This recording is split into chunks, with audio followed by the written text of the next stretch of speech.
Boa noite a todos. Vamos então dar início a essa reunião da retina de hoje. A Elisa Miranda vai apresentar o caso clínico.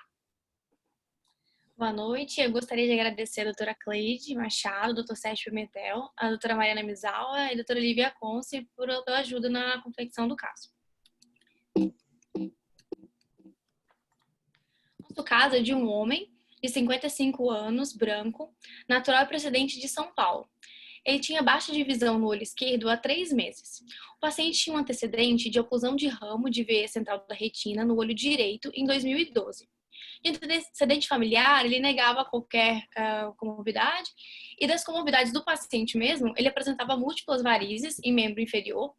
Ele tinha um estado de coagulação intravascular disseminada crônica, que foi avaliado pela clínica, tinha feito uma drenagem de abscesso no pé há 1 mês e apresentava malformações arteriovenosas cerebrais e também um quadro de epilepsia. No exame do paciente, a gente consegue observar nessa foto do lado que ele apresentava uma assimetria de membros inferiores, com varizes nos 2 membros, e também no exame de ressonância magnética do encéfalo, ele apresentava cavernomas múltiplos no parênquima encefálico. O paciente utilizava fenobarbital, omeprazol, AS e amitriptilina. No exame oftalmológico, o paciente apresentava uma acuidade visual de 1 no olho direito e 0,6 no olho esquerdo. A refração dele é essa apresentada. Ele tinha, na biomicroscopia, uma catarata N1 em ambos os olhos, a pressão era normal, o reflexo fotomotor era normal nos 2 olhos e a motilidade também era normal. Aqui a gente consegue ver no olho direito uma retinografia com maior aumento, a presença de hemorragias e também uma tortuosidade nos vasos da retina. No olho esquerdo, ele apresentava uns pontos também de hemorragia, agora nasais à fóvea, também tinha esse nervo óptico tiltado, tanto no olho direito quanto no olho esquerdo. Aqui a autofluorescência do paciente, com esse bloqueio da autofluorescência pela hemorragia no olho direito e uma discreta diminuição da autofluorescência na margem da mácula. Na autofluor aqui pelo Daytona, o Red Free, a angiografia do olho direito do paciente, e aqui a gente consegue observar esse bloqueio pela hemorragia que ele apresentava, e também os capilares da retina, eles apresentavam bastante tortuosos e com algumas comunicações arteriovenosas. No olho esquerdo também. Aqui o OCT. Esse OCT ficou com uma qualidade um pouco ruim e por isso eu vou separar em alguns cortes para a gente observar com maiores detalhes. Aqui o OCT do olho direito.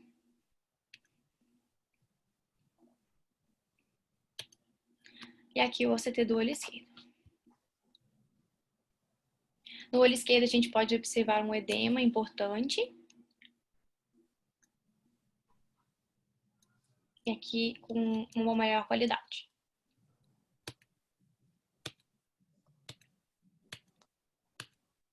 No OCTA do olho direito. E aqui a gente consegue ver o plexo superficial com um campo um pouco maior no meio, e aqui o plexo profundo. O OCTA do olho esquerdo. Aqui o plexo superficial do OCTA do olho esquerdo, o plexo superficial com um pouco maior, com maior campo, e o plexo profundo. O campo visual dele não tinha nenhuma alteração muito característica. E diante desse quadro, um paciente de 55 anos com baixa de visual do olho esquerdo, com algumas comorbidades, varizes e tortuosidades vasculares no membro inferior, eu gostaria de abrir para a hipótese diagnóstica. Elisa, coloca na Anjo, acho que a gente pode começar avaliando os exames. Queria saber se alguém queria fazer algum comentário, e aí a gente vai poder prosseguir nos exames subsidiários. Então, partindo da informação de que ele teve já uma oclusão de ramo venoso nesse olho, tinha 1 de visão, com esse aspecto da Anjo. Pode colocar o próximo no olho E não é esquerdo. melhor só você a gente detalhar o exame aqui da Anjo? O que eu quero chamar atenção aqui para justamente queria saber se alguém queria comentar, mas ele tem uma história referida, né, de oclusão de ramo, mas o que ele apresenta nesse olho bom, primeiro, uma grande quantidade de vasos tortuosos, de comunicações arteriovenosas, de circulação colateral perimacular, e apresenta uma papila inclinada, então a posição dos grandes vasos é anômala nesse olho. E essa hemorragia que ele apresenta, depois a gente vê no OCT, que é uma hemorragia subretiniana. E no olho esquerdo, ele tem um quadro também de circulação colateral. Cleide, só um outro comentário aqui só outro comentário no direito. Olha, tem um macrovaso aqui, volta um pouquinho. Essa vênula temporal superior, essa artéria, na verdade, ela é muito maior, ela cruza a RAF, né? Então ele tem uma anormalidade de formação de toda a vascularização da retina, né? Não só os capilares, né, que tem essa tortuosidade grande, mas os outros vasos, os vasos maiores, tanto vênulas como artérias principalmente, elas estão mal formadas, né? A distribuição está anômala, né? Cruza RAF, você está vendo essa artéria? Né, Elisa? Se você puder mostrar essa artéria temporal superior, ela cruza aqui, vai para baixo da fóvea. Você está vendo? Né? Isso, Tudo está anômalo aí, né? Tem áreas de exclusão capilar na periferia, né? E no olho esquerdo tem mais exclusão capilar na mácula, Sim. por isso que a visão é baixa. Sim. E aí a primeira coisa que eu queria perguntar é se as pessoas concordam com essa história prévia de uma oclusão. Será que ele teve realmente uma oclusão de ramo venoso com esses achados de fundo de olho? Ou é uma outra coisa, possivelmente relacionada com essa doença sistêmica que ele tem? Aqui não parece, né, Cleide? Quando a gente tem uma oclusão venosa, a gente vê outras alterações, né, nas vênulas, né? Exatamente. É bastante diferente do que a gente esperaria, né, numa Uhum. oclusão venosa, até porque as hemorragias que ele tem hoje são hemorragias subretinianas, essas duas, parece um quadro crônico de oclusão de pequenos vasos, tanto arteriais como venosos, de repetição e que foram recirculando, associados com essa malformação de base que ele tem, não é? Que é desses macrovasos. Exatamente. E no Quer outro mostrar olho, o um outro quadro olho? mais agudo, né? Porque acabou ocluindo a fóvea. E aí ele tem uma baixa de visão e um edema, como a gente pode ver no OCT. E aí também ele tem uma papila inclinada, mas a distribuição dos vasos, ainda que anômala, não é tanto quanto no outro olho. Sim, sim. Ela tem um edema, ele tem um edema nesse olho, né, Cleide, que também não é secundário a uma oclusão venosa, não aparece nenhuma vênula aí, né? Aliás, para quem já viu oclusões causadas por retinopatia por irradiação, por exemplo, que é uma doença de oclusão de pequenos vasos, ou até de diabetes, o que ocorre é isso, começa a ocluir, aumenta a zona avascular, é uma perda dos vasos perifoveais e aí acaba tendo um edema por oclusão desses pequenos vasos. E agora, sim, em relação à história, um fato extremamente interessante, importante que a Elisa citou, é que ele tem um quadro que a clínica chama de coagulação intravascular disseminada crônica, né, que está associado com a doença de base dele. Então, assim, independente da gente fechar o diagnóstico, o que parece realmente que ele tem alguma causa de oclusões repetidas de pequenos vasos, né, da retina. Uhum. E, Cleide, você não quer rever o OCTA dele também, que é anômalo? Vamos lá, Eu acho até que antes um pouquinho, Elisa, coloca naquela foto do ACT do B, do olho direito, o próximo. Esse aí. Volta um, isso. Um antes, isso aí. Então, assim, é um achado que é sutil. Eu acho que até que não dá para bater o martelo de que exista uma malformação nessa mácula. Mas se a gente observar as zonas plexiformes, as duas camadas plexiformes, a interna e a externa, elas invadem a fóvea, né? Que é uma característica da fóvea plana. Embora às vezes quando a gente tenha tração, às vezes esse sinal também pode aparecer e não se trata realmente de fóvea plana. No outro olho isso não fica evidente porque tem edema. Mas considerando isso, então, que tem plexiforme aí na mácula e no outro olho, pode ir em frente? No outro olho não fica claro porque tem o edema, então aí essa característica se perde. E agora, se a gente for para o ACTA,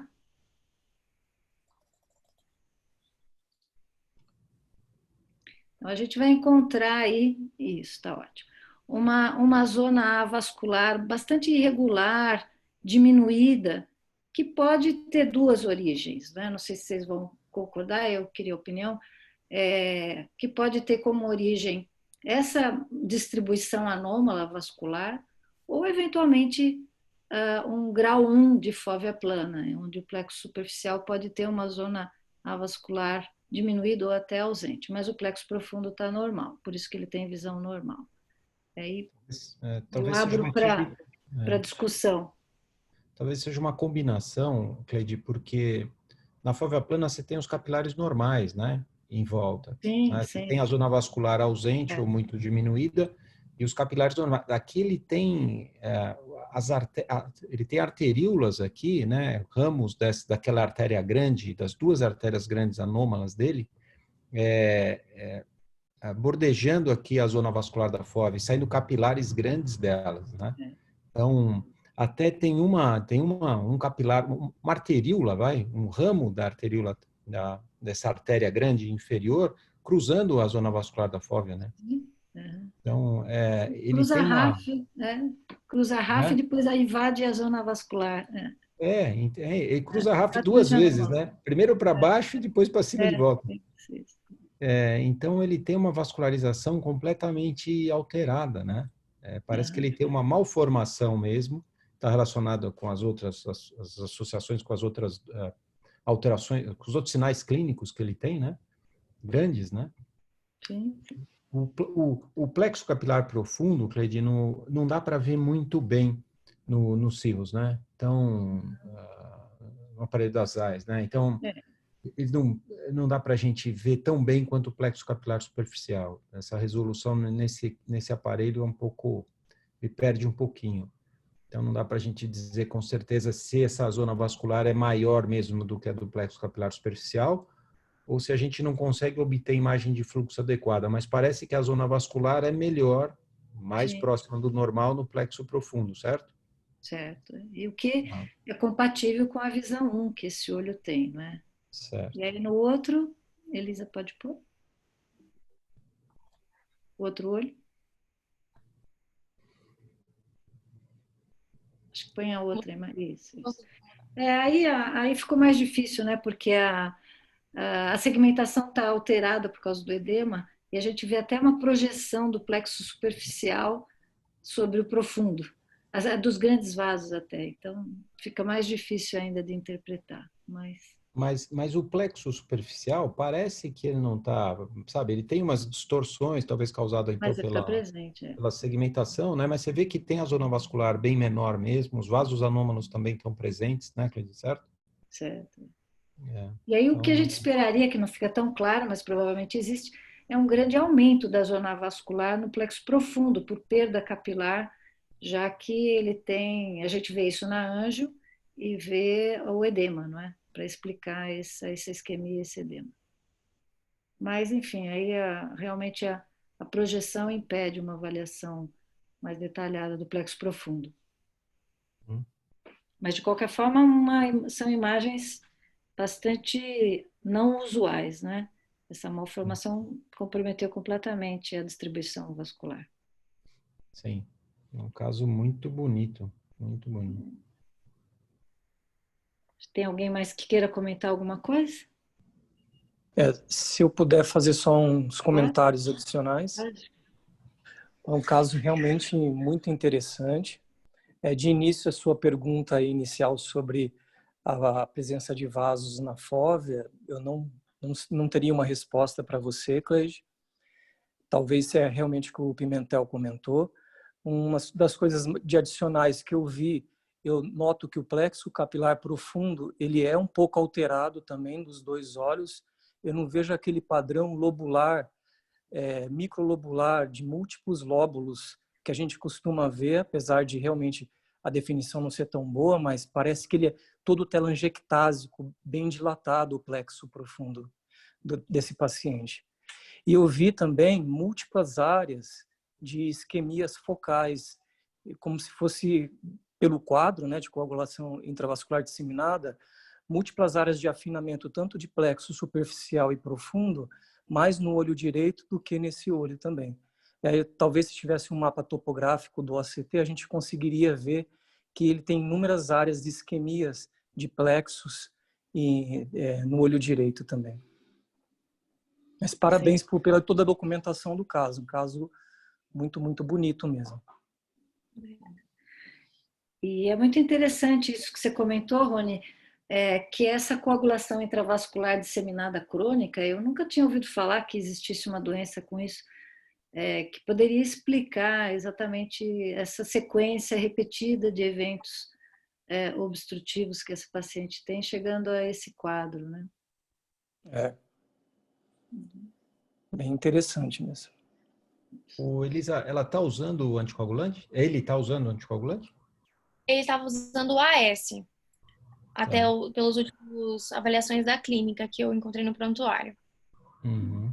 E o interessante é que, bom, a Elisa logo vai apresentar o diagnóstico, mas essa é uma doença de malformações vasculares, e na literatura eu encontrei que a AS não era indicado. Eles acreditam que esses pacientes tenham que tomar anticoagulante mesmo, inclusive de cadeia leve, que eles comentam, e não aspirina. E esse paciente está usando aspirina, e ele continua tendo eventos obstrutivos na retina, né? E talvez seja aí uma situação para a gente, na verdade, é uma situação para a gente entrar em contato com a clínica, porque eventualmente tem que mudar esse tipo de anticoagulação que não está sendo eficiente. Acho que pode ir em frente. Então, vamos ver os próximos exames. Acho que são esses mesmos. Eu posso mostrar o resto dos... Só comentar uma coisa, é que nessa doença, então, como ele tem malformações, o que leva a essa coagulação intravascular crônica é um consumo de fatores de coagulação, porque eles têm grandes dilatações de veias e de vasos linfáticos, e esse consumo de fatores de coagulação é que cria esse estado de coagulabilidade, e tem um parâmetro laboratorial para avaliar isso, que é um aumento do dedímero. E aí a gente foi conversar com a clínica e encontrou um dedímero aumentado, que confirma que esse paciente continua, apesar de usar a aspirina, que não está sendo eficiente, ele está tendo eventos tromboembólicos de repetição. E esses pacientes, quando eles vão para eventos maiores, eles podem até reduzir o fibrinogênio. Aí eles passam da coagulação intravascular crônica para aguda e correm risco de vida. Isso pode acontecer sendo desencadeado por infecções, por anestesia, gravidez, mas esse paciente, embora esteja sendo seguido pela clínica, provavelmente a anticoagulação dele está insuficiente. Pode ir, acho que. Se alguém quiser comentar mais alguma coisa. Então, esse paciente, ele apresentava uma síndrome, que é uma facomatose rara. O nome da síndrome é Klippel-Trenaunay, e ela se caracteriza pela presença de múltiplas varizes, principalmente nos membros inferiores, como o nosso paciente apresentava, e também hipertrofia de tecidos moles e ossos que causam essa assimetria entre os membros. Aqui a gente consegue ver que a perna esquerda ela é um pouco maior que a perna direita. E como a doutora Cleide comentou, o dedímero do paciente estava bastante aumentado. O normal é estar entre 250 nanogramas por ml. O paciente apresentava 25.809, então é bem aumentado.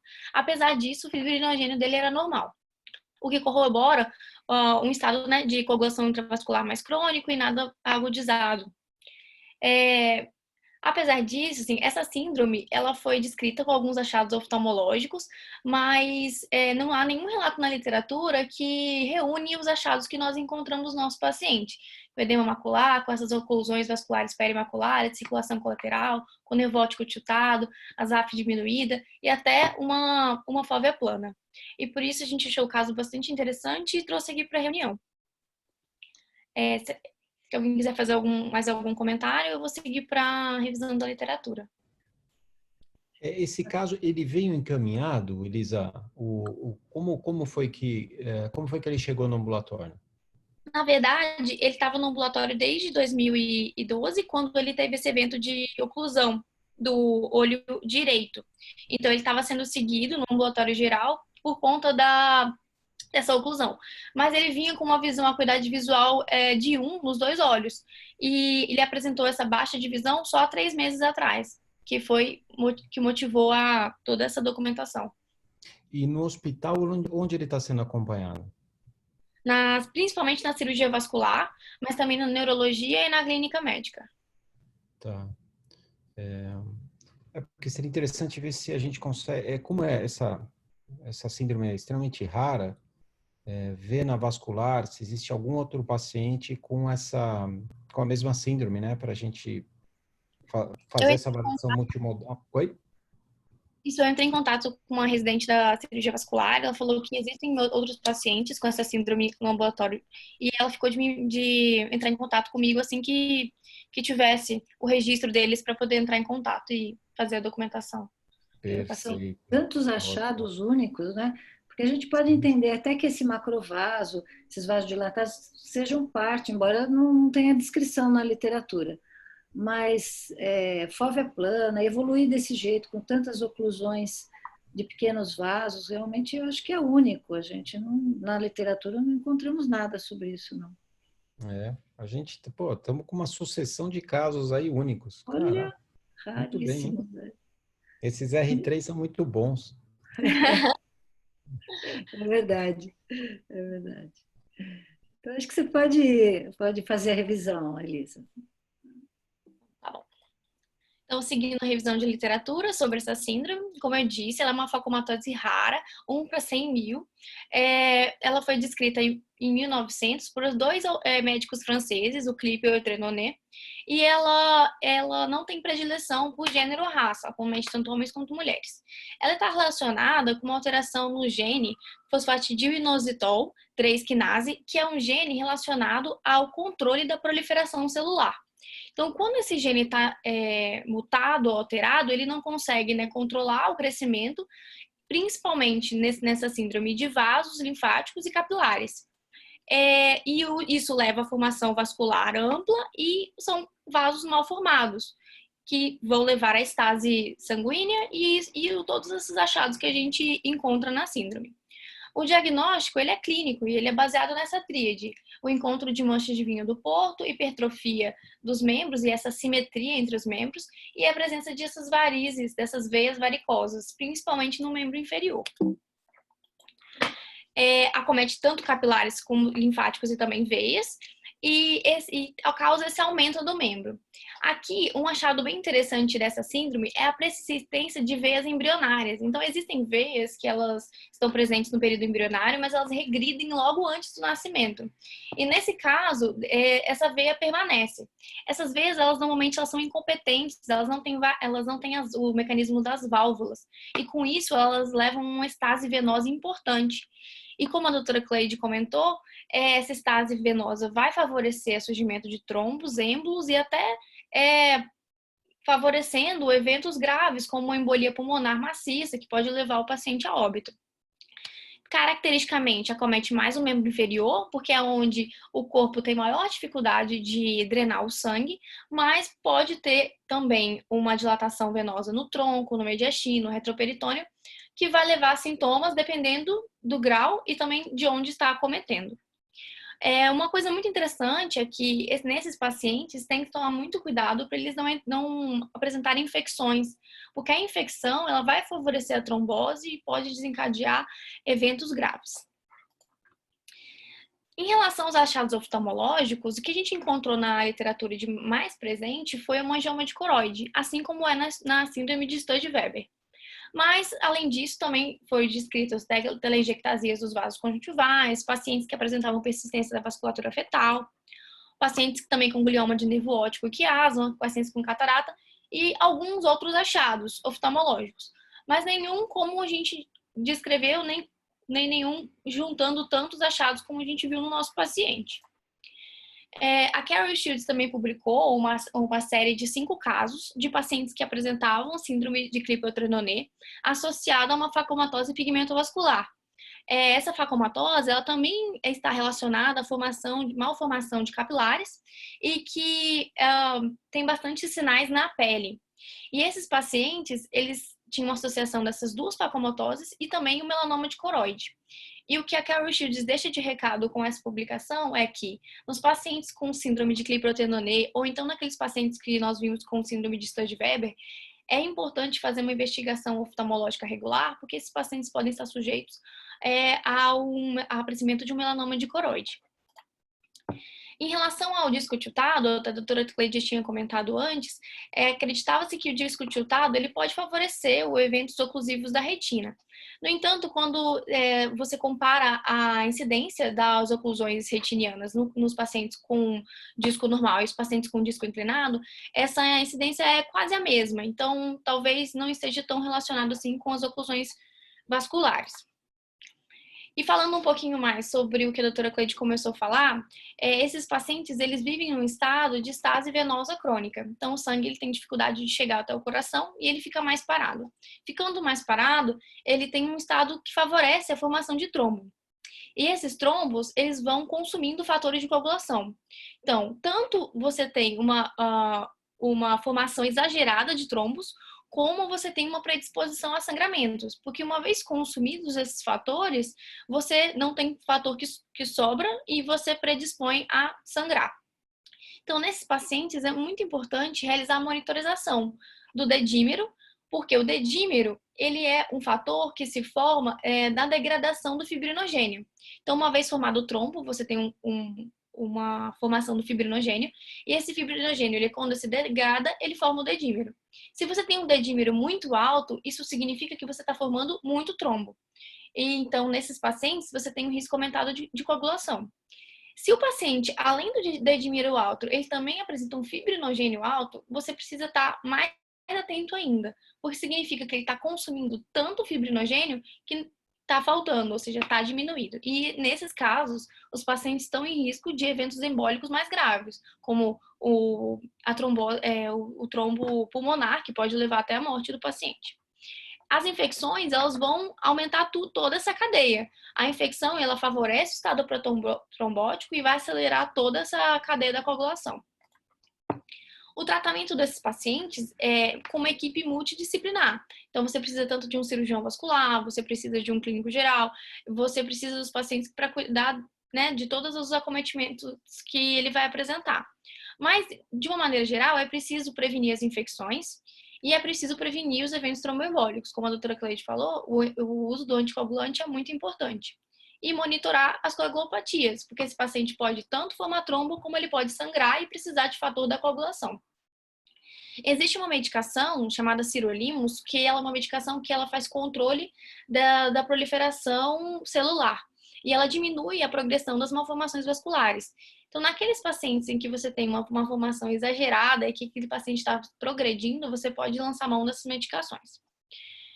O tratamento das alterações oculares, não existe nada específico. Você vai tratar a alteração ocular dependendo da alteração apresentada. E, para concluir, né, ela é uma facomatose rara, né, a gente não vê isso no dia a dia, mas ela é bem característica. Ela acompanha uma tríade que tem veias varicosas múltiplas, essa mancha do vinho do Porto e também hipertrofia dos tecidos moles do paciente. O hemangioma é o achado ocular mais comum, assim como na síndrome de Sturge-Weber, e que é importante estar atento para esse estado protrombótico do paciente que favorece a formação desses êmbolos, que vão ocluir em várias partes do corpo. E a investigação oftalmológica regular é importante, tanto por esses achados que a gente viu no nosso paciente, como por uma maior chance do paciente desenvolver o melanoma uveal. Muito obrigada. Excelente. Ô, Cleide, deixa eu perguntar para você e para Elisa. Esse paciente perdeu a acuidade visual no olho esquerdo, ele tem um edema macular, Ah, sim, líquido faltou a gente subretiniano. comentar. É. Então, Tratamento. talvez, tem que tratar como a gente trata, como você Qualquer falou, edema Cleide, ela tem isquêmico. uma alteração microvascular, ele tem uma alteração microvascular, então a gente talvez pudesse ver se o antiangiogênico funciona nesse paciente, certo? Sem Para restaurar a dúvida. visão dele, né? Aham, sem Então, dúvida. Tratar com antiangiogênico e fazer contato com a clínica para ver se eles introduzem, isso. dizendo que ele continua tendo eventos obstrutivos no olho, para ver se eles introduzem algum outro tipo de anticoagulação que não seja antiagregante plaquetário exclusivo, como ele está usando. Né? Perfeito, perfeito. Então, mas excelente, Elisa, muito bom. Elisa trabalhou muito, está lindo o caso. Parabéns, Elisa. Excelente mesmo. Obrigada. Então, agora o Felipe, nosso fellow, vai apresentar a imagem da semana. Olá, vocês estão me ouvindo? Sim. Então, eu fiquei designado para apresentar a imagem da semana de hoje. Meu nome é Felipe, eu sou fellow aqui do setor de retina e eu quero agradecer a doutora Cleide pela orientação do caso. A imagem da semana... Não está passando. Foi. É um paciente do sexo feminino, 65 anos de idade. Ela vinha com uma baixa acuidade visual progressiva em ambos os olhos. Ela tem um histórico ocular de oclusão arterial no olho direito. A acuidade visual dela do olho direito era 1:200 e do olho esquerdo era 20:200. Ela tinha pio normal. A biomicroscopia tinha uma catarata inicial em ambos os olhos. E o fundo de olho eu vou apresentar as imagens a seguir.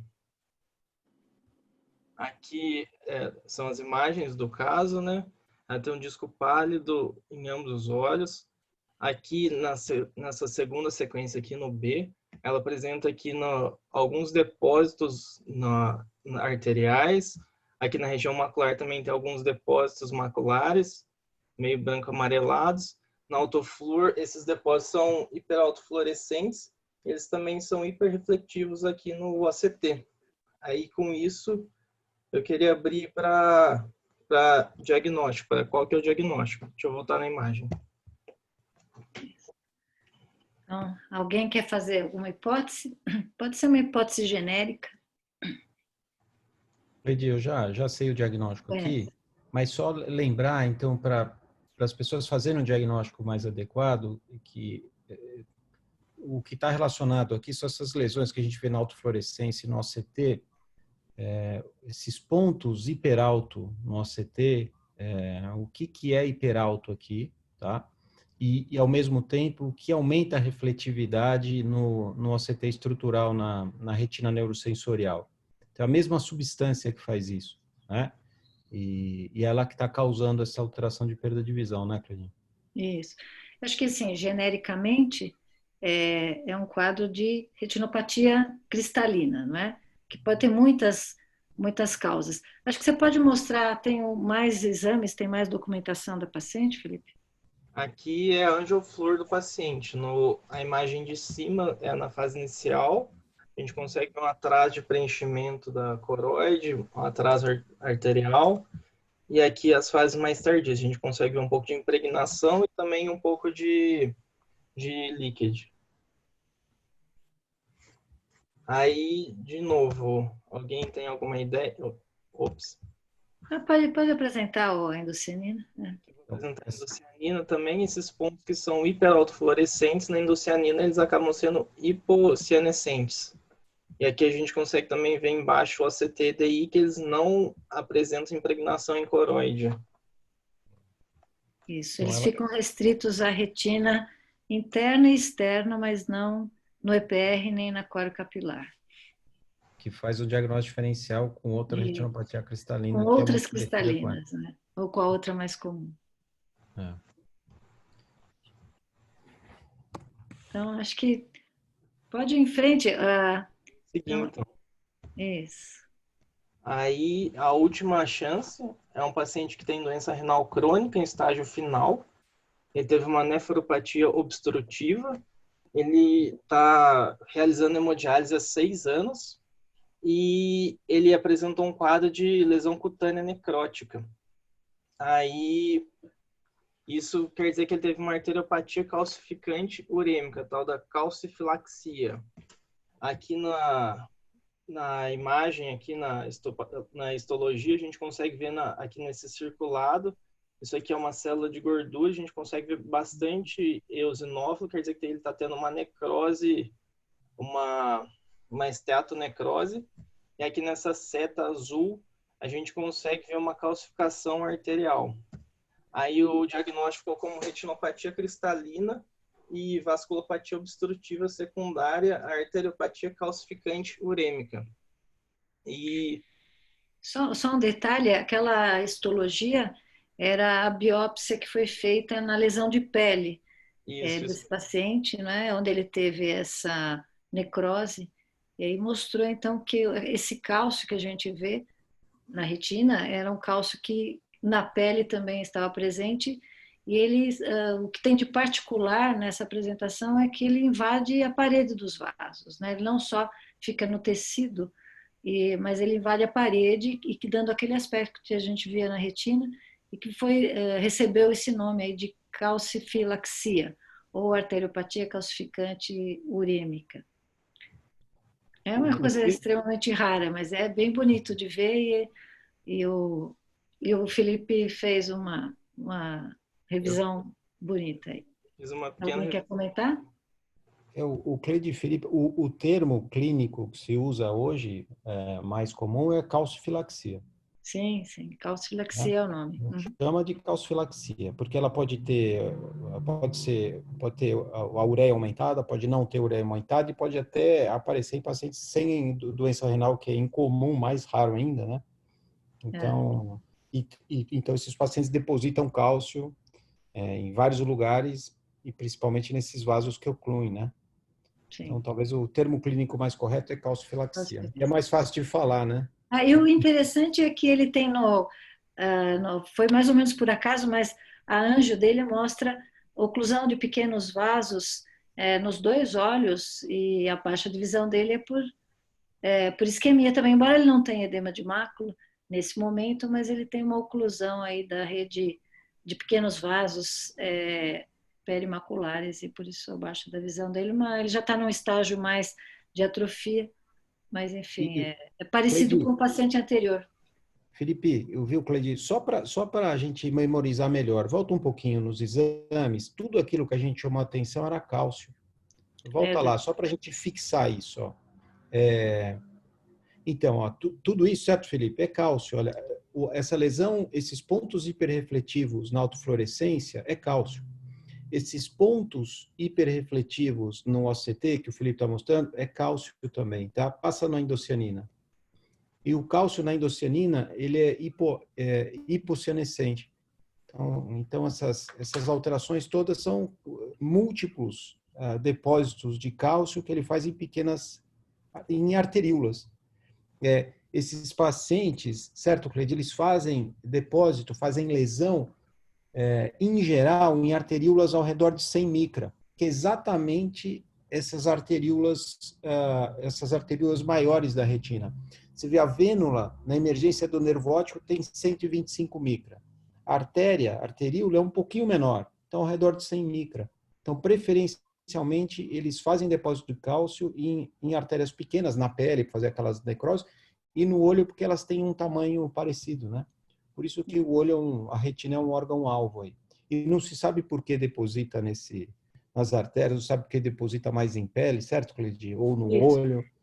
Isso diferencia das outras retinopatias cristalinas, onde o depósito de cálcio geralmente não é na parede do vaso, é no tecido, né? Na própria retina. Né? Isso. Pode ir. Vou voltar aqui, então. Eu achei que era Apatia calcificante urêmica, então a calcifilaxia, né? É uma doença rara. Que é diferencial, né? Não sei se caberia esse diagnóstico diferencial, mas eu fiquei curioso. Porque hoje cocaína não é pura, né? Tem essas coisas que... Mas bem colocado, sim. Faz parte do diferencial. Tem que ter... Tá. Então, tem que ter o histórico, mas a refletividade do talco, né, é diferente do cálcio, Hélio. Então, as imagens da avaliação multimodal são diferentes, né? Mas faz parte do diagnóstico diferencial, a retinopatia cristalina, né? Tá, faz parte, né? Retinopatia por talco, né? Por uso endovenoso dessas drogas, né? Isso. É isso mesmo, tá aqui nos diferenciais. Mas então, voltando para a calcifilaxia, é uma doença rara. Ela é a calcificação progressiva das arteríolas e capilares. As arteríolas, elas podem ter também a calcificação da camada média das arteríolas. Ela pode afetar também capilares venosos e ela afeta principalmente a derme e tecido subcutâneo. Ela acaba evoluindo para necrose cutânea progressiva e isso é bem doloroso. Os pacientes ela ocorre numa incidência de 4% dos pacientes dialíticos, sendo que ela também aparece em 1% dos pacientes com doença renal crônica em tratamento não dialítico conservador. Uma doença extremamente grave, que a mortalidade dos pacientes é de 50% em 6 meses, chegando a 80% em 1 ano, e ela não tem nenhum tipo de tratamento específico. Aí agora eu vou focar um pouco da calcifilaxia afetando o olho. Ela promove a baixa da acuidade visual, principalmente porque ela causa oclusões arteriais. Ela se localiza principalmente nas paredes vasculares, principalmente nas artérias. Ela também pode afetar a região macular, as arteríolas, principalmente as arteríolas maculares. E ela também tem 2 casos descritos de calcifilaxia simulando uma arterite temporal. O paciente apresentou baixa de acuidade visual unilateral, dor temporal. Aí, quando foram biopsiar a artéria temporal, viram que não era uma inflamação. A artéria estava impregnada de cálcio. Aí chegaram a esse diagnóstico. Aqui os exames. Como o Dr. Sérgio disse, na autofluorescência, os depósitos de cálcio acabam sendo hiperautofluorescentes e no ACT eles são depósitos hiperreflectivos. A gente consegue ver eles muito bem aqui nos exames, né? Já na angiofluor, pode ocorrer um atraso de preenchimento coroideo ou arterial, por causa de microobstruções que acaba causando. E na fase tardia a gente consegue ver um pouco de impregnação e leakage, e isso também pode estar associado à região de má perfusão, né? Na endocianina a gente vê esses pontos hipossenescentes, que é a presença do cálcio na endocianina, né? E aqui a gente consegue ver embaixo a CTDI, que ela não acaba afetando nem EPR, nem parte de coroide. Agora, o principal diagnóstico diferencial dela, porque ela é uma retinopatia cristalina com falência renal, é a hiperoxalúria. Aí eu coloquei as principais diferenças entre elas aqui. A calcifilaxia são depósitos vasculares, já a hiperoxalúria são depósitos que afetam EPR e BRU, já a histologia na calcifilaxia são sais de basófilo de cálcio, e na hiperoxalúria são cristais que apresentam biorrefringência sobre a luz polarizada, e a calcifilaxia secundária a uma insuficiência renal. Já a hiperoxalúria, ela é causadora da insuficiência renal, na maioria dos casos, nem sempre, né? Aí eu coloquei aqui alguns dos diagnósticos diferenciais de retinopatia cristalina. Aqui no quadrinho à esquerda eu coloquei algumas associadas a medicações. Tem a do tamoxifeno, que apresenta que eu trouxe essa imagem aqui de um quadro de retinopatia por tamoxifeno. Tem o cantaxantine, que era um bronzeador, derivado da vitamina A. Tem o metoxiflurano, também causa retinopatia cristalina. A talc, que o Dr. Hélio citou, que é por droga endovenosa. E também pode ter por nitrofurantoína, entre outras medicações. Já agora tem algumas hereditárias. Aqui em cima, nessa imagem, eu trouxe da retinopatia cristalina de Biet. Também pode ter cistinose, oxalose. E aqui um exemplo de Jogan-Larsson. Já também tem outras retinopatias cristalinas com alterações locais, oculares. Aqui em cima na esquerda são algumas drusas calcificadas. Aqui em cima à direita é um quadro de Mactel tipo 2. E aqui embaixo é um quadro bem interessante de um paciente que teve essa diálise retiniana nasal inferior e apresentou esses pontos amarelados na região macular. Também tem essa idiopática do West Nilo. E é esse o resumo que eu fiz. Muito obrigado, pessoal. Muito bom, Felipe. Excelente. Ótimo. Obrigado.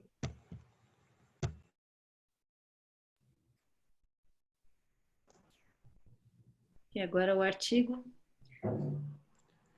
Boa noite a todos. Sou João Lucas Libório, sou residente de segundo ano aqui do serviço e essa semana eu vou apresentar o artigo. Queria agradecer ao Dr. Sérgio Pimentel pela escolha do artigo e pelo Dr. Gustavo Sacundo pela consultoria prestada ao longo da semana.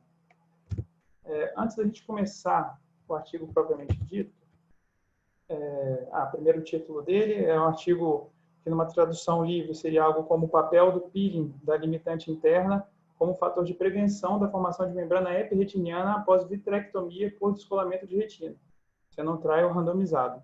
O autor principal foi Vinod Kumar e foi publicado no British Journal, agora em 2020. Né? Antes da gente começar na discussão do artigo propriamente dito, a gente vai fazer uma breve introdução sobre essa membrana epirretiniana pós-vitrectomia nos casos de descolamento de retina regmatogênico. Sua incidência é entre 6% e 48% das vezes, ocorre principalmente entre o terceiro e o sexto mês de pós-operatório, e a principal teoria é que há uma migração de células VPR através das rupturas retinianas. Daí, estas células usam a limitante interna como um suporte, um alicerce, para sua diferenciação e proliferação fibroblástica. Então, foi feito um questionamento. Será que o peeling da limitante interna, ao tirar esse alicerce, diminuiria o risco de formação dessa membrana epirretiniana? Nós temos poucos estudos, a maioria são retrospectivos. Né? 2 deles, selecionados aqui, são prospectivos e randomizados. Um, cuja autora principal é Issa, envolveu um número pequeno, foi colocado óleo de silicone em todos os pacientes, e a gente sabe que esse óleo pode degenerar camadas internas da retina, e há uma diferença na duração, no tempo de descolamento entre os grupos, controle e no grupo que foi feito o peeling da limitante. Já o estudo de jodrobina incluiu PVRs severos, e muitas vezes, nesses tipos de PVRs, há necessidade de realizar retinectomia e de colocar também óleo de silicone. Então fica o questionamento. Será que o peeling da limitante interna diminuiria a incidência da membrana epirretiniana em caso de descolamento de retina regmatogênicos que são tamponados com gás, que possuem esses PVRs um pouco menos severos do que os observados nos outros estudos? Então, por essa linha que esse estudo vai. Né? O objetivo, já falei, de estudar o papel do peeling da limitante como fator de prevenção da membrana epirretiniana nessa vitrectomia após descolamento. O desenho dele é um estudo prospectivo randomizado, unicêntrico, com 60 óleos divididos em 2 grupos. Um grupo 1, onde foi realizado somente a vitrectomia, sem o peeling da limitante interna, e o grupo 2, onde foi realizado o peeling. Como critério de inclusão, tem o fato de ser um descolamento de retina regmatogênico, MAC-off primário, com pacientes entre 18 e 80 anos. O follow-up mínimo foi de 6 meses, e o PVR foi classificado até no máximo a classificação C1. É uma classificação feita por um comitê de retina de 1983, que eu trago aqui para mostrar, só para ilustrar. Então, no máximo, pode ter uma dobra retiniana fixa em apenas um quadrante, que seria o C1. Né?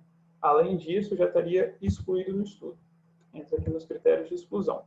Além disso, tem a questão das vitrectomias prévias, também são excluídas, maculopatias, cataratas, sendo prévias ou pós-operatórias, glaucoma e uso sistêmico de corticoides. Quanto à técnica cirúrgica, essa é uma parte que faz esse artigo ser muito interessante. Todas as cirurgias foram feitas por um único cirurgião e com a mesma técnica. 25 graus de uso de triancinolona, realizada retinotomia posterior de drenagem e laser periférico 360 em todos os pacientes. O tamponamento foi feito com SF6 e o peeling foi padronizado como 2 diâmetros de discos centrados na fóvea. Follow-up foi no primeiro e 7º dia, primeiro, terceiro e 6º mês, depois semestral. E os parâmetros estudados foi a acuidade visual com correção, a pressão intraocular, o status da retina, se estava aplicada ou não, o status macular, se havia ou não essa membrana epretiniana e a avaliação da espessura central da mácula. A avaliação da mácula foi realizada através do OCT. Tá? Foram com 2 tecnologias distintas, o Swap Source e o laser confocal.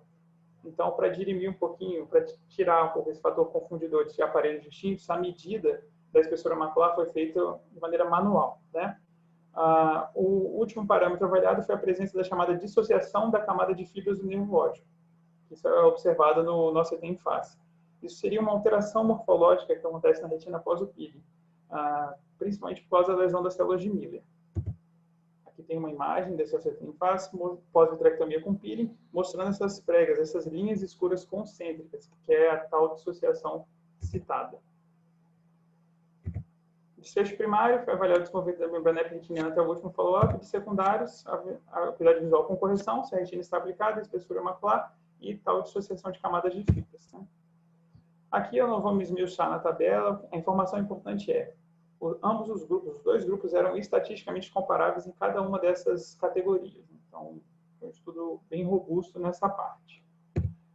Quanto já ao desfecho primário, que é a presença da membrana epretiniana macular, primeiro no grupo 1, que não foi realizado o peeling da limitante interna, 20% dos pacientes desenvolveram tal alteração.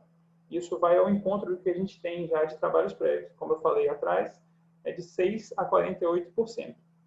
Desses 6 pacientes, um deles necessitou ser reoperado por uma baixa visual importante. A gente pode ver à esquerda do vídeo, você tem uma membrana epretiniana espessa, distorcendo a mácula e desorganizando a retina interna. Já falando sobre o grupo 2, nenhum dos 30 pacientes submetidos ao peeling desenvolveram a membrana epretiniana macular. Porém, esse estudo descreveu de maneira inédita a presença de uma membrana epretiniana extramacular.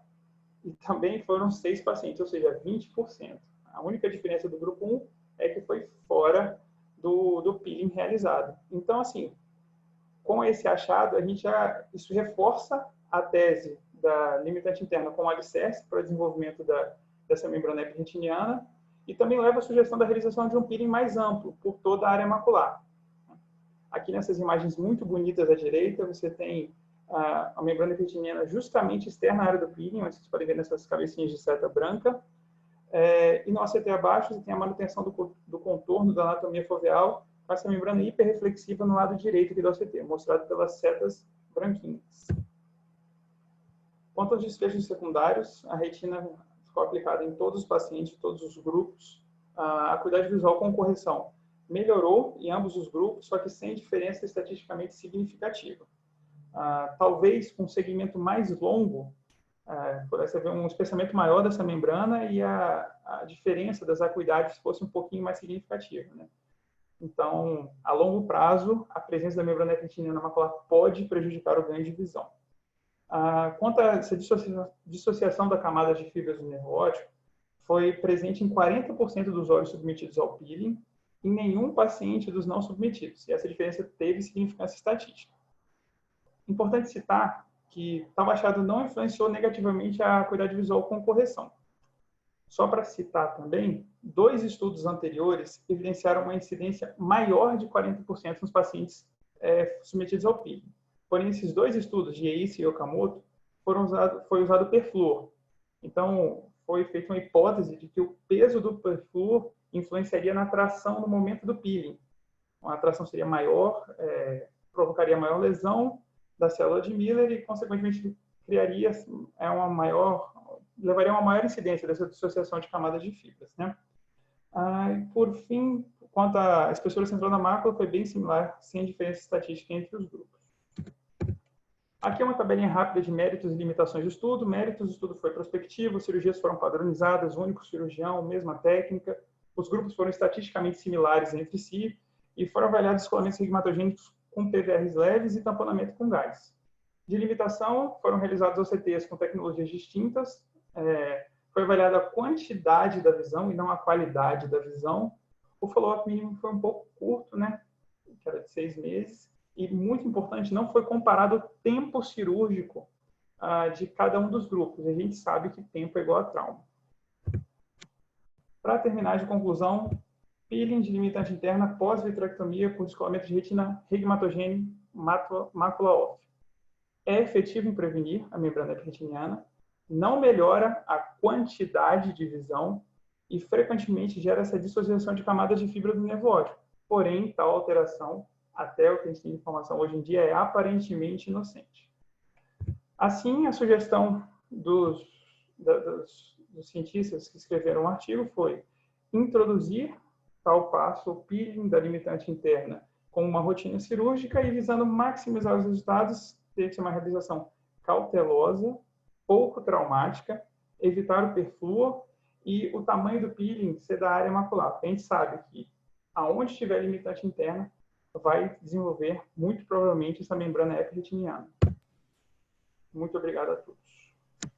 Excelente, João. Parabéns pela apresentação, viu?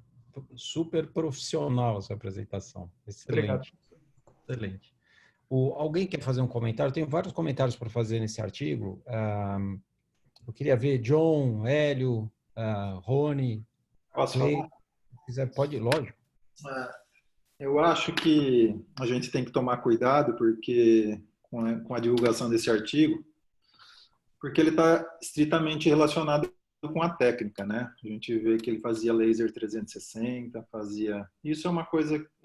fazia retinotomia posterior, e quanto mais laser você faz, maior a incidência de membrana epirretiniana. Então, não dá para você generalizar, pelo menos o que a gente passa para o pessoal aí no HC, não é esse tipo de técnica, mas, então, só lembrar que existem alguns fatores que levam a um aumento nessa prevalência de membrana epirretiniana, e por isso se justificaria, ele tenta justificar isso como necessário nos casos que faz laser 360, que você faz determinados tempos cirúrgicos que possam levar a um aumento da incidência da membrana epirretiniana, né?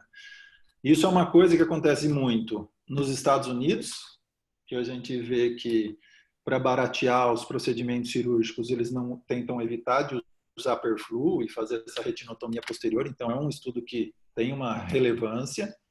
Aqui no Brasil, no Sistema Público de Saúde, também para baratear procedimento, o não uso do perflu se usa muito dessa técnica, né? Então acho que a gente tem que usar isso como relevância. O John está aí para falar dos americanos também, quanto ao barateamento e o índice de sucesso, né? Lá eles são premiados quanto ao resultado e não necessidade de uma segunda intervenção que seria realizada se tiver uma membrana epirretiniana, né? Então, eu acho que essas observações são importantes para a gente poder analisar o que o autor está propondo aí, né? Perfeito, Elioco, ótimo. João, você quer só lembrar a técnica cirúrgica que ele usou de rotina? Foi um cirurgião só que fez as 60 cirurgias, né? Aleatoriamente, eles determinaram quais casos eles iriam fazer a remoção da limitante, outros não, certo? Uhum. Sobre o laser que o Hélio falou, Aqui. olha, então não podia ter PVR, certo? Ou PVR discreto, certo? Discreto. Sim.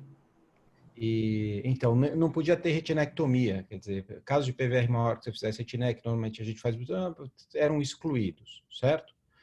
Qualquer caso de ter alteração macular prévia que possa mascarar o resultado para pior, também seria... E eles fizeram laser, eles falam do endolaser 360 graus? Eles falam 360 graus, se eu não me engano, 2 ou 3 fileiras. Isso. Que é um fator de risco para ter mais prevalência de membrana epirretiniana mesmo, né? Então, John, você quer comentar? John tá aí? Se o John não estiver aí, Sérgio, Fala, Rony. eu poderia comentar só uma questão assim. O estudo, eu pessoalmente, eu não faço o peeling de limitante em todos os meus casos de descolamento de retina. O estudo traz assim, uma informação importante de que você fizer, você vai prevenir a evolução da membrana EP. Então, eu faço, nos meus casos, em que eu já percebo que tem um brilho, talvez aqueles descolamentos de retina que já tiveram um DVP, e que você já vê um brilho alterado durante a cirurgia na região macular, eu, pessoalmente, eu já fico mais predisposto a fazer o peeling. Porque talvez você pode ter uma membrana mais extensa, que desorganize mais a arquitetura do tecido retiniano. Então, eu sou mais favorável a fazer o peeling. Acho que não é essa mensagem meio que muito fácil de se fazer um peeling numa retina descolada, sem perfluor. Tem casos que você faz que é realmente fácil de tirar, mas tem casos que você tem muita dificuldade, você só consegue fazer com a contrapressão do perfluor, pelo menos essa é a minha experiência. E do mais, essa mensagem que eu queria passar da minha experiência pessoal. Isso. Então, a escolha desse artigo foi interessante porque foi um artigo recomendado pelo editor, eles chamam de a escolha do editor, Editor's Choice, né? Então, é um artigo recomendado pela editoria do British Journal, né? E é um tema que a gente vê que é pouco comentado. E é um tema polêmico, pelo que o Hélio falou principalmente, né?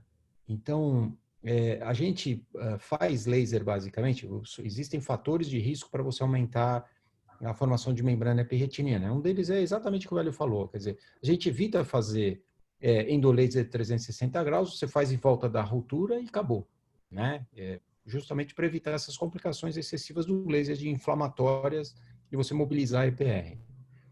De todo jeito, o que o estudo comprova é que se você remover a membrana limitante interna, você zera a possibilidade de o paciente fazer uma membrana epirretiniana, tá?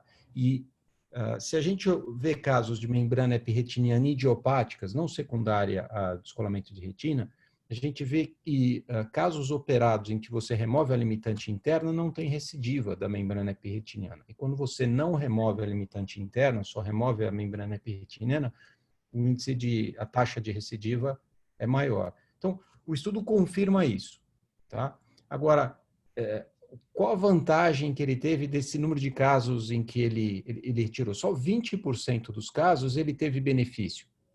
Foram os casos em que se formaram no grupo oposto a membrana epirretiniana. Então, talvez você, de cada 5 pacientes que você tira, você vai beneficiar um deles. E você vai aumentar o tempo cirúrgico, como o João falou, como o Hélio falou, como o Rony falou. Tecnicamente não é simples você fazer isso numa retina que está descolada. Então, talvez, eu acho que a mensagem que a gente tem que extrair desse artigo, ao contrário do que ele propõe no final, que você deve remover em todos os pacientes, é que talvez a gente possa remover nos pacientes com risco maior de ter a membrana epirretiniana. Naqueles em que você fez laser, tinham múltiplas rupturas, caso com uma duração um pouco maior, que você acha que tem um risco, como o Hélio comentou, de formar uma membrana epirretiniana, ou eventualmente, que já tem alguma membrana epirretiniana, você veja, como o Rony falou, pelo reflexo, ou eventualmente você tenha feito um OCT desse paciente e já tenha visto, né?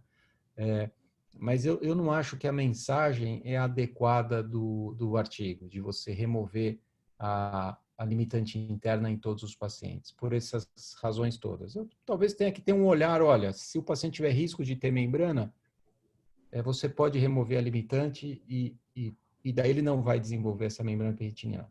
E mesmo nos pacientes, nos 20% que desenvolveram quando você não removeu a limitante, você pode reoperar o paciente e tirar a membrana epirretiniana, né? Você vai fazer isso só em 20% dos casos, dentro em 6 meses, né? Que é o tempo de seguimento desses pacientes. Talvez mais se você seguir mais pacientes, se você seguir mais esses pacientes. Então, talvez, acho que a gente pode relativizar essa mensagem do artigo. De todo jeito, como protocolo, esse é um trabalho muito bem feito. Entendeu? É um cirurgião só, é prospectivo. Isso foi uma tese de doutorado. Então, você vê que tem um cuidado na elaboração desse trabalho e no desenvolvimento dele, né? Então, você pode não concordar com o resultado final, com a proposta dele, mas a metodologia dele é muito bem feita. Por isso que é um artigo interessante de mostrar, né? Você entende tudo, você acompanha tudo que ele propõe e os resultados que ele tem batem com as conclusões e com o trabalho que ele desenvolveu. Então, eu achei um artigo interessante de ler, um artigo bem escrito, bem feito, né? E por isso que ela é uma escolha do editor para esse número aí do British Journal, né? E as ponderações aí que o Hélio fez e que o Rony fez, eu concordo com elas com certeza. E a apresentação, João, parabéns, viu? Excelente a tua apresentação, tá? Se alguém quiser fazer mais algum comentário... Não, só queria falar que o que me chamou a atenção e o que chama geralmente a atenção num trabalho é o título, né? E quando eu vi o título, eu falei, agora o que a gente tem que observar, principalmente em trabalhos cirúrgicos, é qual é a técnica que foi desenvolvida para ele justificar tudo isso, né? E foi aí que eu vi que ele fazia em alguns tempos cirúrgicos, ele fazia algumas manobras que justificavam o aparecimento de uma incidência maior de membrana epiretiniana. E talvez nesse grupo, do jeito que, nesse tipo de cirurgia que ele padronizou, a incidência de membrana epiretiniana seja maior, e ela é maior do que um descolamento de retina do jeito que a gente propõe o tratamento aí no HC, não desse jeito, né? Então, mas foi isso que me chamou a atenção. Eu fui a fundo para ver qual que era a técnica para ter uma incidência mais alta do que na população normal de membrana epiretiniana. Perfeito, é isso aí, perfeito. Ótimo. Então, João, parabéns de novo, tá? Parabéns, excelente. Professor. Vamos seguir agora com o caso. O Felipe vai mostrar o caso cirúrgico? Vocês estão me ouvindo? Sim. Perfeito, eu vou compartilhar minha tela aqui.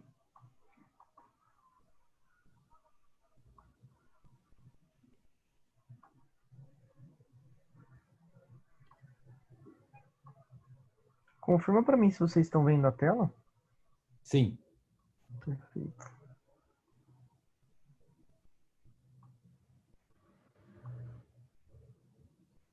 Então, meu nome é Felipe, eu sou fellow e doutorando da USP. Eu gostaria de agradecer ao Leonardo, a professora Tati, ao professor Sérgio pela oportunidade de apresentar esse caso. Esse caso foi operado durante o boom da pandemia, então esse caso foi operado no hospital universitário, numa madrugada, e eu vou mostrar para vocês tanto o a cirurgia e o pós-operatório desse paciente. Então, esse paciente ele deu entrada no pronto-socorro numa sexta-feira. Ele é um paciente de sexo masculino, 68 anos, e ele relatava uma baixa de acuidade visual no olho direito, aproximadamente 4 dias, associada a uma dor progressiva. De antecedente pessoal, ele era hipertenso, e de antecedente oftalmológico, ele tinha glaucoma avançado nos 2 olhos, tinha perdido a visão do olho esquerdo pelo glaucoma, e no olho direito, ele tinha feito uma TREC no nosso serviço há 8 anos e acompanhava no ambulatório de glaucoma. A acuidade visual no prontuário, depois de todo o ocorrido, era de 20/200 já. Então, na hora que ele chegou no pronto-socorro, ele estava com uma acuidade de MM, até então a gente não sabia qual era a acuidade prévia dele, e o outro olho é SPL. Essa aqui era a biomicroscopia do paciente. Então, paciente com dor, baixa de visão, a presença de um hipópio, uma turvação na câmara anterior, e dava para ver uma turvação também no vítreo anterior. Não era possível a avaliação da retina nesse momento. Aí eu não sei se cabe aqui qual que seria a melhor conduta, se eu abro... O que você acha melhor, professor Sérgio? Você acha que eu continuo? Eu acho que a gente pode... Então, ele tem uma endoftalmite secundária à TREC que ele fez, né? Os agentes etiológicos são um pouquinho diferentes das endoftalmites pós-faco, né? Uhum. Você tem que fazer o tratamento tópico, utilizar antibiótico sistêmico, tá? E você pode fazer injeção intravítrea também, né? Algum outro comentário? Então, ele tem uma endoftalmite, essa endoftalmite tem que ser tratada, é o olho único do paciente, né? Algum outro comentário, não, nesse ponto? E você tem que colher cultura para identificar o agente, né? Nesse momento, a retina está colada no ultrassom. O professor, como ele estava internado no hospital universitário, a gente teve um problema, porque ele, assim que ele chegou na sexta-feira, além desse problema da baixa de visão, ele foi feito as primeiras medidas que eu vou mencionar, só que esse paciente evoluiu com tosse. Então, como estava com protocolo de Covid, o paciente foi colhido PCR para ele e a sorologia, e ele teve que ficar em isolamento por 48 horas. Então, lá no hospital universitário, a gente não tem ultrassom. Então, não foi feito ultrassom desse paciente. Ele não pôde ser deslocado, inclusive ficou numa sala em isolamento, e até para conversar com o paciente tinha que entrar com todo o EPI. Então, não foi feito ultrassom dele. Mas, Rony, pouco provável que ele tenha descolamento de retina. É só uma questão de preparo de cirúrgico, né? Mas não mudaria a indicação, o tempo de indicação de cirurgia, só a questão do preparo. Como que, de repente, você entraria para uma cirurgia, mas o tempo não mudaria, concordo com você. Uhum. Então, Felipe, quer continuar? Vou continuar, então.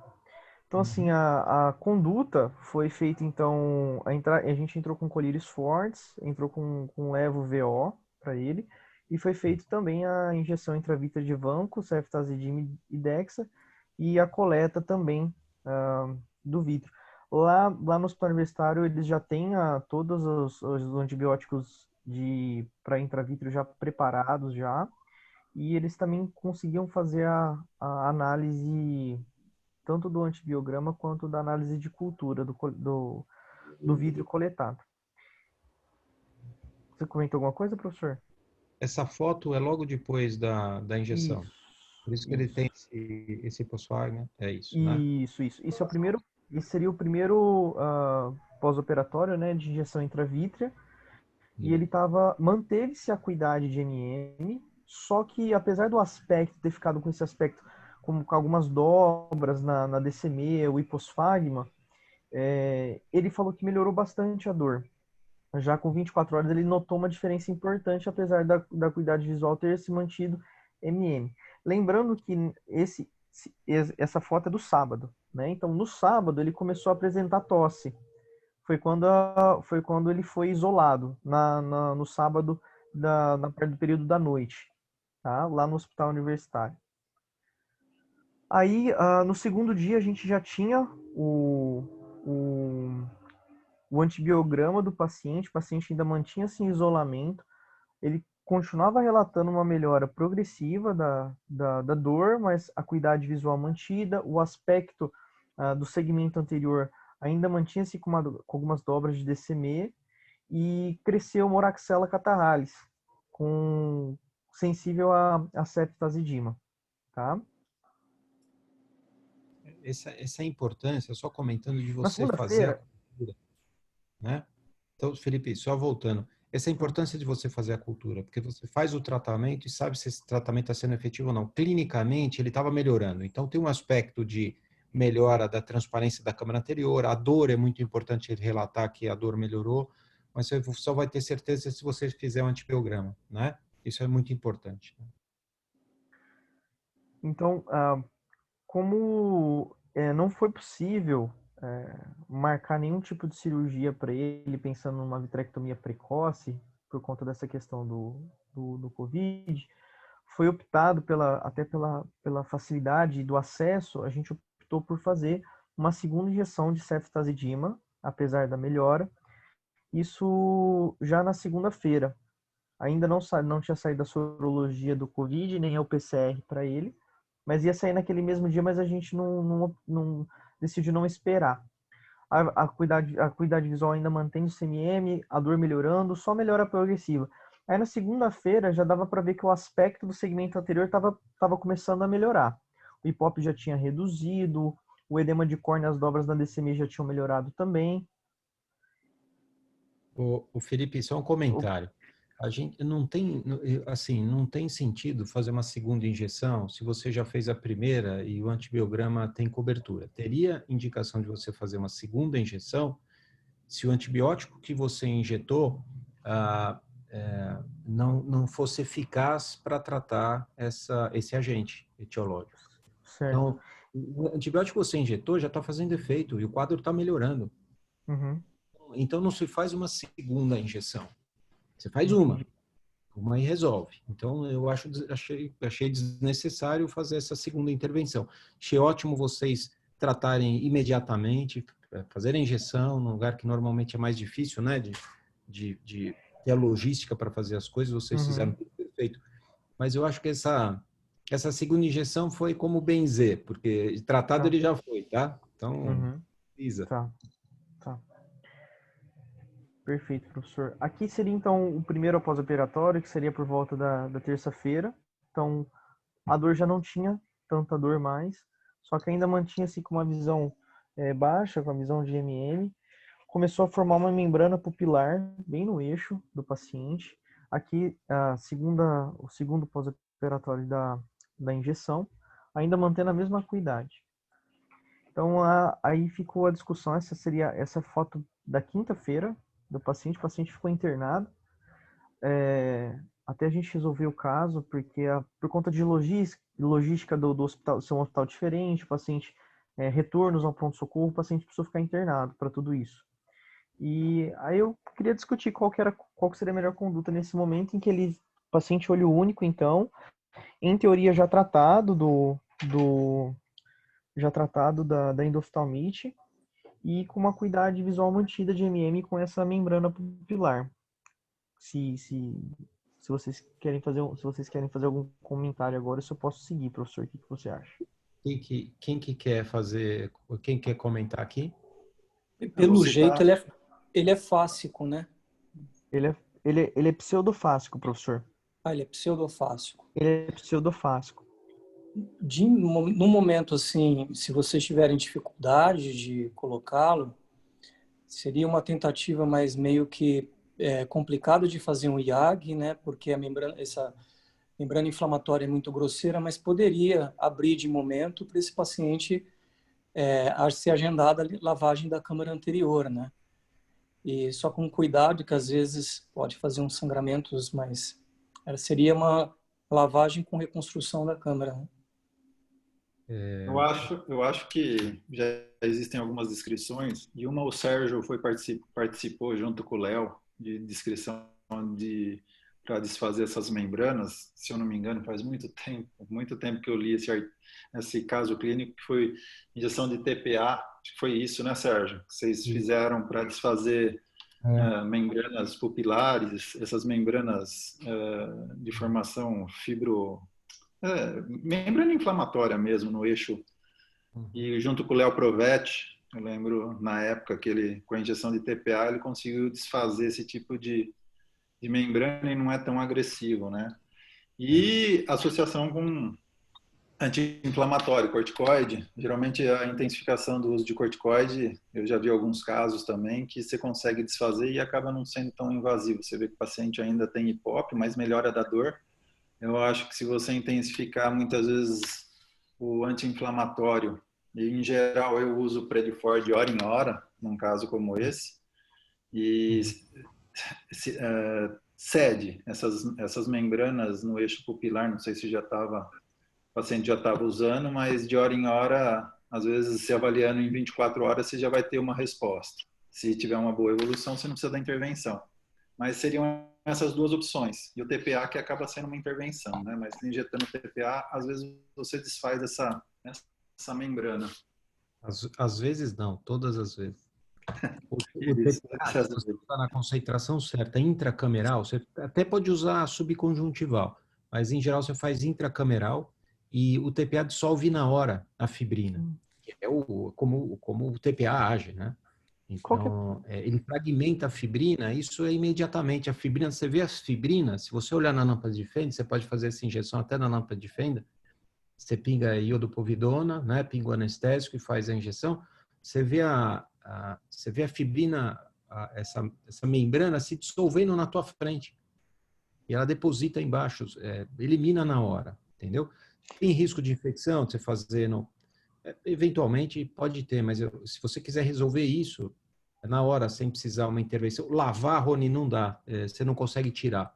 Você tem que entrar com uma pinça, se você quiser, e para tentar dissecar, dá muito mais trabalho.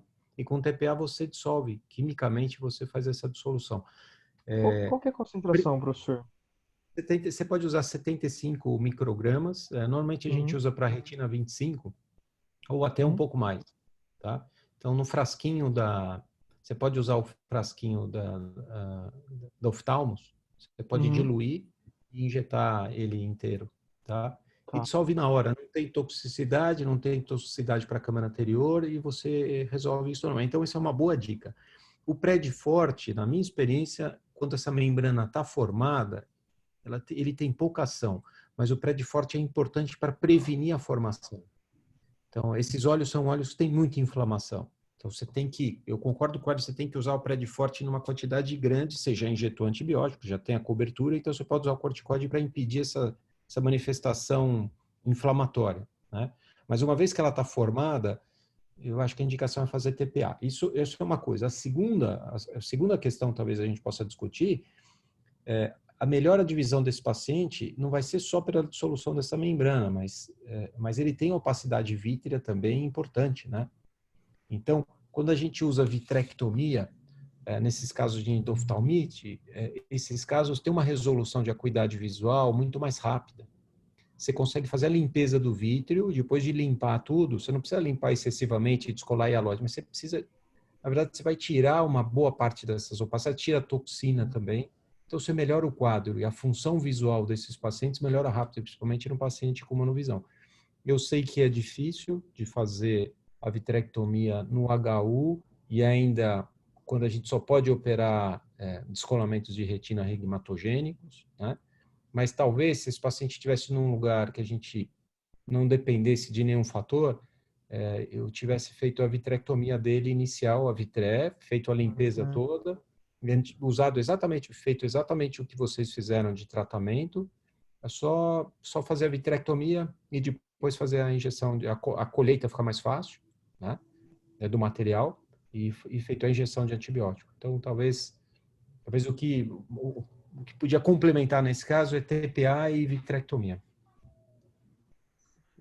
Posso continuar, professor? Que tem mais um segmento dele ainda. Sim. Uhum. Posso?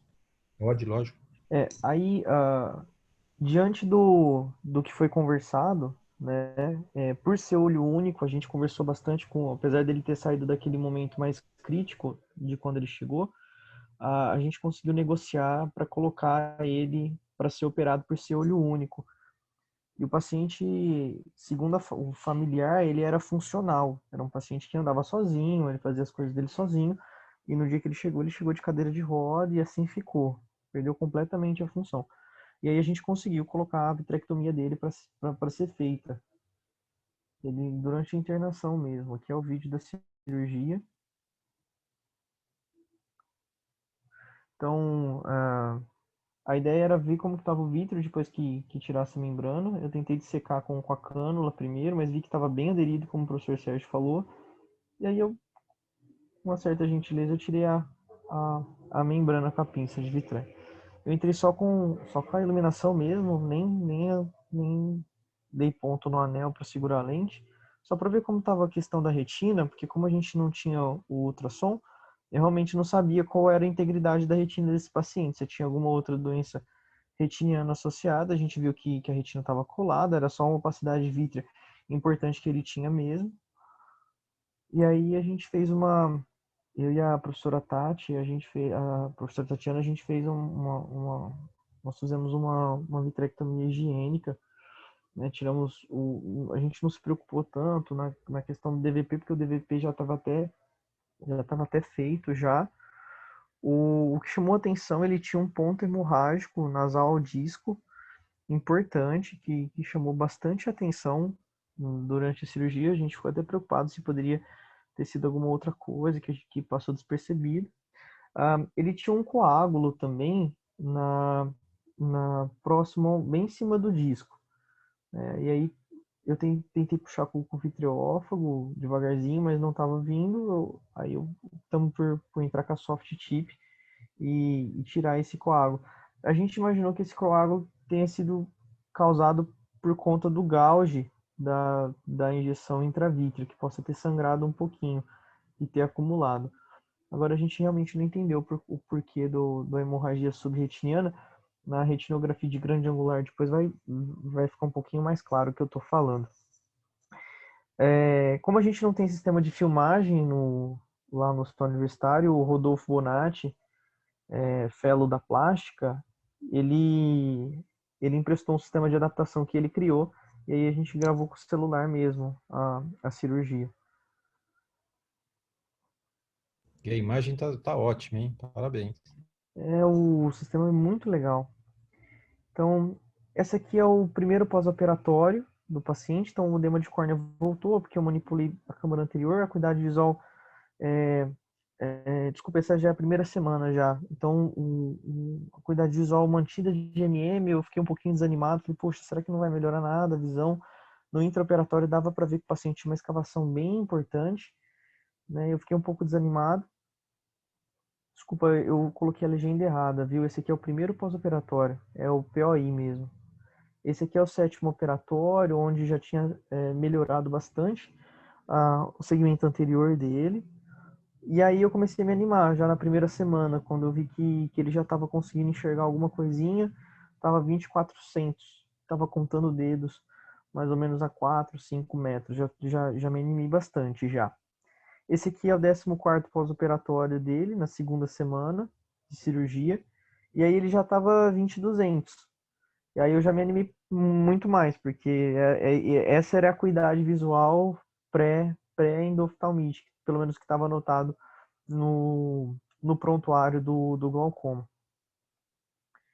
Essa aqui é a retinografia de grande angular do paciente, então dá para ver que essa hemorragia, esse é do 14º pós-operatório, a hemorragia subretiniana manteve-se na região nasal, na grande angular não fica tão evidente, mas ele tinha uma escavação subtotal já. Aqui é só um comentário sobre uma proposta do Clark, uma revisão dos protocolos de tratamento de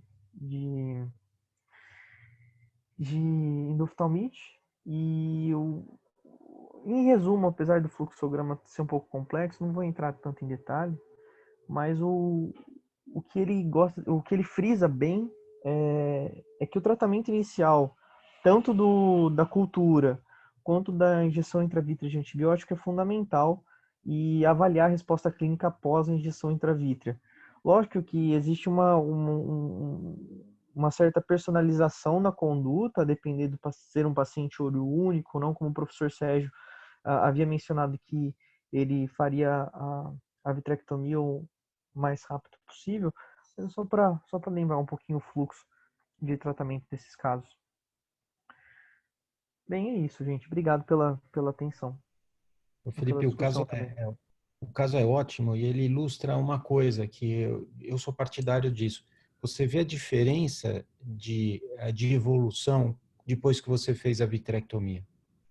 Evolui muito mais rápido, você tira a toxina, você tira esse processo que acaba cronificando a inflamação e baixando a visão do paciente. Então, o que eu aprendi de tratar esses casos de endoftalmite é que hoje, o caso de endoftalmite para mim é igual à vitrectomia. Então, você faz a limpeza, você colhe material mais fácil, você injeta antibiótico mais fácil e você faz toda a limpeza do vítreo, tá? E você tem uma evolução que é muito mais rápida para melhor, né? Que você viu esse paciente, então, você ficou alguns dias, você demorou uma semana para indicar vitrectomia, é isso? Uhum. Sim, demorou tudo isso, professor. Em uma semana você vê evolução, quer dizer, em 2 dias ele já tinha resolvido o processo infeccioso. Você injetou e melhorou. Só que em uma semana ele não tinha melhorado a visão e não iria melhorar. Ia demorar talvez um mês e meio para ter uma melhora de visão. Depois que você fez a vitrectomia, uma semana depois, Já então a gente muito pode comparar a primeira semana sem vitrectomia com a primeira semana depois de vitrectomia. Uma semana depois, praticamente, já tinha 20/400 de visão. E mais uma semana 20/200, que era a melhor visão dele. Então, a evolução de um caso endoftalmite com vitrectomia no início é muito mais rápida, você melhora muito a visão desses pacientes. E a morbidade é muito pequena. A morbidade é muito maior, os problemas que você pode ter quando você não indica rápido a vitrectomia. Tá?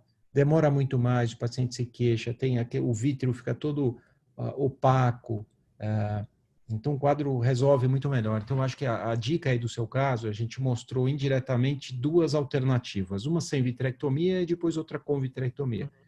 E a gente viu nesse paciente que eu acho que ele espelha o que é a realidade da maior parte dos pacientes com endoftalmite, né? Que a vitrectomia é necessária precocemente, né?